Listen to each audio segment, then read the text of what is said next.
Sinumpa ko talaga nun ng ABS, honestly. Sinumpa mo Sinumpa ko ABS? talaga. Kasi ang sakit eh. Di ba yung ang baba nung tingin sa'yo, tapos ikaw ang taas ng respeto mo sa trabaho mo? Coco Martin, in a recent interview with OG Diaz, revealed that he experienced being rejected twice via ABS-CBN many years ago. During the interview over OG Diaz, Showbiz Updates, the actor, director, producer said the network twice rejected his move to be part of a couple of projects because of his past image. It can be recalled that Coco started out with indie gay films, which somehow earned him the tag of being a bold star. Dalawang beses akong na-reject ng ABS-CBN kasi nga ang tingin sa akin bold star, Coco said during the interview. Bago ako nabigyan ng break, lahat ng klase ng lait na tanggap ko, he also said. Coco narrated about an instance when he received an offer through his handler for him to have a role alongside Raver Cruz and Shayna Magdayao.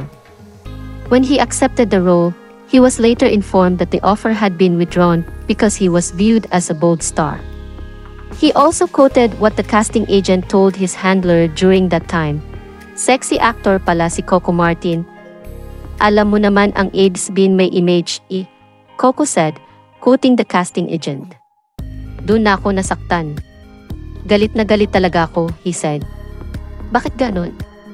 Sila yung kumukuha sa akin, sila yung nag-inquire tapos, pag binalikan ka nila para bang napakababa mong tao, the actor, director, producer said. Sinumpa ko talaga noon ang ABS, honestly. Sinumpa ko talaga kasi ang sakit ang baba ng tingin sa'yo, tapos ikaw ang taas ng respeto mo sa trabaho mo, Coco said. Coco must have already buried the hatchet with ABS-CBN a long time ago because the actor and the network have been working on dozens of projects for more than 2 decades now.